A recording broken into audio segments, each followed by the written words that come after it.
Olá pessoal, tudo bem com vocês? Papo de hoje é sobre a Petrobras, então vou destinar esse vídeo aqui para ela para dizer alvos, tanto para cima como para baixo, comentar um pouquinho sobre curva de juros americana, a nossa, preço de petróleo, dólar no mundo, dólar para nós, e aí sim nós terminamos com a análise da Petrobras.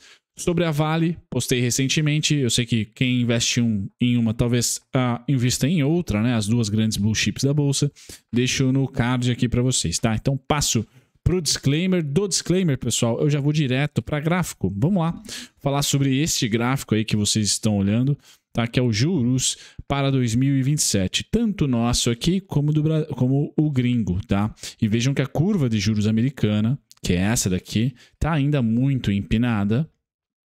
Tá abrindo bastante, enquanto a nossa de 2023 e de 2027, por exemplo, estão aqui mais tranquilas, já quase não, estão flat, né, como a Faria Lima gosta de dizer. Tá, o que isso quer dizer, pessoal? Isso quer dizer que o nosso ciclo econômico, tá, pelo menos na ótica do mercado, isso aqui é juros DI, tá? Isso aqui é o yield para 5 anos americano, tá? O que o mercado precifica, renda fixas aí, certo?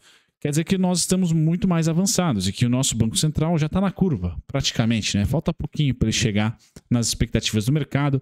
Aqui eu coloquei na base 100, pessoal, mas o nosso juros DI para 23 está em torno de 12,70 e alguma coisinha, tá? Indo para 13,25, 13,50, ou seja, o final de ciclo da Selic me parece que já está em ordem. Mercado, Banco Central já estão conversando a mesma língua, tá? Já estão falando a mesma língua, tá? Enquanto que no mercado de juros americano, né, na política monetária americana, a gente não sabe ainda qual que é o fim, principalmente da curva média para longa. Aqui eu coloquei de 5 anos, por isso que eu pus 2027, tá? Para comparar. Bom, juros americanos sem achar o seu ciclo, seu fim de ciclo, pessoal, ou nem chegando perto disso, já está fortalecendo esse gráfico aqui, que é o Dollar Index, é o DXY, tá? Então, o nosso dólar, se eu plotasse ele nesse gráfico, ia estar aqui embaixo, tá? O nosso dólar futuro e a oscilação do dólar aqui no Brasil, ou seja, o real se valorizando muito. Mas o DXY é em relação a outras cestas de moedas, tá? Mais fortes, europeias no quesito, e aí ele se fortalece bastante. Por quê? Juros ficando empinando, abrindo, tá? Tende a trazer mais dólares para o país, tende a ter uma fuga para a qualidade, ou seja, fuga para dólar. E aí ele se fortalece. Tá? Dólar se fortalecendo, juros abrindo nos Estados Unidos não rimam com commodities em alta. Geralmente isso é um prenúncio de recessão, isso é um prenúncio de, vamos conter um pouquinho o crescimento para combater o principal inimigo, talvez até mais forte do que a própria Rússia, tal, segundo na ótica econômica, tá? Que é a inflação. Todo mundo está querendo conter a inflação. Então isso traz para nós, no outro gráfico, que é o petróleo, tá? Isso traz um certo mau humor para você que está comprando agora, entrando no bondinho, tá? Das commodities agora. Tá bem desafiador no cenário para nós da economia real, sem dúvida nenhuma. A gente vê a inflação aí batendo forte. A Argentina publicou mais 50% de inflação nos últimos 12 meses, né? Louco isso, né? A Alemanha com mais de 30% de inflação para o produtor, PPI, né? Divulgou também ontem, antes do feriadão nosso aqui. Então, assim, pessoal, o mundo está mais preocupado com a inflação. As commodities se beneficiam de tal cenário, por isso que também há muito fluxo para commodities. A disputa está commodities, tá? O dinheiro está indo para onde? Commodities, juros real, quem está pagando juros, ou seja, nós aqui, né? Que é péssimo, nossa dívida está cada vez mais cara, né? E a gente está se endividando, querendo querendo se transformar num pagador de juros, já se transformamos. Então, o dinheiro vem para o nosso CDI, tá? O dinheiro vem para commodities, tá? São os dois grandes fluxos que nós temos hoje, pessoal. E por hora, tá? Não ainda, pelo menos não numa intensidade muito forte, juros norte-americanos. Nosso CDI não tem muito competidor hoje. Então, o dinheiro que é uma moeda fraca que paga bons juros, Brasil, real. Por isso que o real se fortalece. E o dinheiro que é commodities, para se proteger da inflação. tá? Commodities tendem a subir em um processo inflacionário, utilidade pública também, só que em menor intensidade, tá? Então, commodities, depois no segundo estágio pode ser utilidade pública também, tá? Tem essas duas grandes forças e o Brasil oferece os dois, juros altos e commodities. Por isso que o nosso Ibovespa sobe em dólar 30% nesse ano, tá? Então essa é a dança do dinheiro. Agora, quando nós tivermos o nosso CDI, tá, com um pouquinho de competição, ou seja, outros bancos centrais subindo os juros, começa a se enfraquecer a tese do real. O real deve perder fôlego, certo? E o dólar aqui no Brasil também começar a subir, como no mundo está subindo, tá? Quando que isso vai acontecer, pessoal? Aqui no Brasil se deu quando o nosso CDI virou ali com 2 dígitos. Já começou a atrair dólar para cá. Eu não sei quanto que o Fed tem que subir a taxa de juros lá para começar a atrair dólar para lá, para a dívida deles, certo? Eu chuto aqui, né? Chutando totalmente, algo em torno de 3,50, 3,75 de Selic por lá, já atrairia, já tiraria dinheiro do nosso CDI para os bonds americanos, tá? Essa é a minha tese, pelo menos. Então, a gente tem alguns meses, talvez anos, dependendo da velocidade do que o Fed suba os juros, de tranquilidade no câmbio, ou seja, do nosso câmbio se estabilizando aí a patamares ok, tá? Quem sabe aí 4,27, que é o meu alvo final, aí entre 4,55 a 4,27 é o alvo final dessa queda e estabilização do dólar aqui no Brasil, tá? O petróleo, pessoal, tem uma dinâmica diferente do minério de ferro, que está mais conectado com a China. O petróleo está mais conectado com a oferta geral, tá? E a Rússia aqui é uma produtora, tá? A terceira maior produtora. Então, esse cara está bem mais pressionado por fundamentos, oferta, do que o minério. O minério eu vejo mais perigoso para despencar, porque a China não está ali com grandes sinais de crescimento forte para esse ano, tá? Já o petróleo eu vejo mais forte para subir, pessoal. Então, é um setor que ganha mais fôlego ainda com o conflito, tá? Entre Rússia e Ucrânia.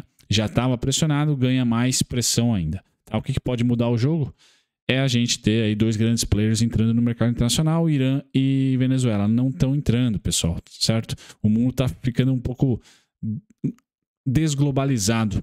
Grupos de globalizações. Então, me parece que ainda a diplomacia Rússia consegue aí ter bons laços com Venezuela, bons laços com o Irã, tá? E não está colocando, e também com o OPEP, tá? E não está colocando, não está fazendo esse pessoal aí aumentar a produção, não está fazendo essa oferta de petróleo ser mais abundante, tá? Muito pelo contrário, tá? Cada vez mais escasso e as reservas cada vez mais diminuindo ou sendo colocadas a mercado e a demanda aumentando, tá? Então, petróleo é um perigo aqui, tá bom, pessoal? Cada vez que o petróleo sobe mais, o mundo fica mais pobre, sem dúvida nenhuma.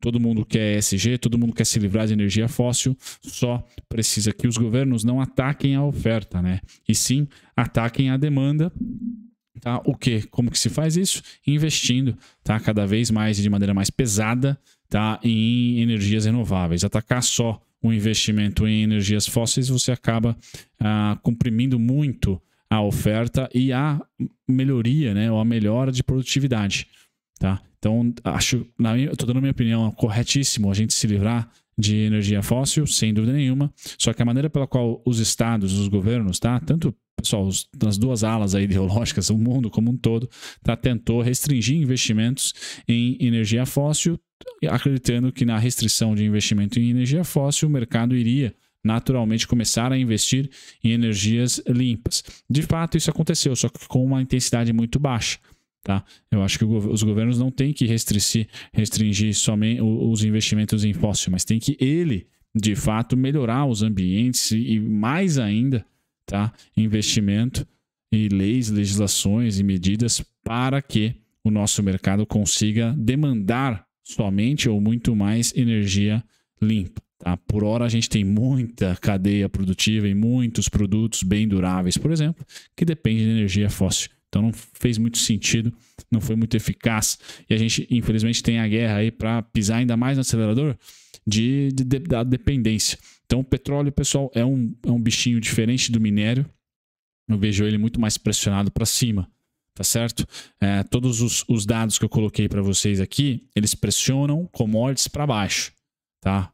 Juros subindo, crescimento caindo, tá? Dólar se fortalecendo. São 3 pontos. Juros sobe, dólar sobe e crescimento tende a cair. São pontos contra commodity. Por quê? Porque baixo crescimento, menor consumo de commodities. Só que o petróleo, tá? Ele tem um a mais do minério, porque os produtores, ou o produtor de petróleo, o terceiro maior, saiu do jogo. Tá? No caso do minério, ninguém saiu do jogo. Todo mundo está no jogo. Tá? Então, apesar do crescimento diminuir, não vai ter ali gargalo de oferta. Me parece que oferta de minério de ferro não vai ser o problema. Agora, oferta de petróleo pode vir a ser um problema. E a inflação ganha 2 vieses, né? Não só da demanda, tá? Mas também oferta, né? Oferta gargalada, tá? É um problema. Tá? Eu não vejo isso acontecendo com os alimentos, eu não vejo isso acontecendo com o minério de ferro. Acho que os alimentos e minério de ferro terão a sua oferta garantida. Tá? Agora já o petróleo pode ter a sua oferta muito restringida, tá? Muito apertada, gargalada, vamos assim dizer. Bom, com isso, pessoal, Petrobras ganha força para cima, assim como todo o setor. Tá? Lembrando que a Petrobras é meio esquisita porque ela não gosta muito de minério. Não é que ela não gosta, ela não tem nada a ver com isso. Mas pode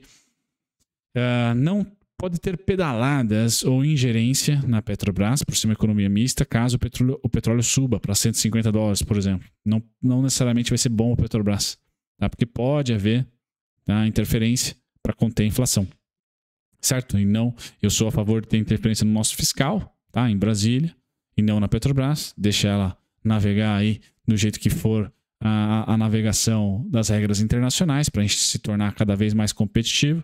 E aí no fiscal nosso, em Brasília, fazer leis, ali, legislar e, se possível, tornar leis de Estado e não leis de político X ou Y, né? Colocar isso de fato em Constituição, já que é uma empresa extremamente estratégica para o nosso bem-estar aqui do Brasil, colocar isso como um programa de Estado, tá? E não mais um programa de um político X ou Y, assim como outros programas sociais, por exemplo, podem ser do Estado, né? Quando constitucionalizados, né? Para a gente não depender ali de um político X ou Y tá ganhando ou perdendo votos de acordo com uma benesse, tá? Ou um programa social. Certo? É isso que eu imagino para a Petrobras, mas não é isso que acontece hoje, tá? Eu já comentei, já fiz um vídeo sobre o que eu acho sobre da política de preço da Petrobras, tá? Nesse momento, no gráfico, pessoal, o que eu tenho aqui? A Petrobras está em tendência, ou seja, ela não consegue cair mais do que 13% a 17%, tá? Tô falando aí de 3,15 ou 3,40, 3,50, R$4 a R$5. Ela fez isso aqui 2 vezes nesse momento, tá? E agora é o que eu projeto. Então, se a gente colocar aqui máxima, a mínima, tá? 3,46, juntar os dois vai dar 6 e pouquinho, provavelmente. 5,30, caiu um pouquinho menos aqui, ó.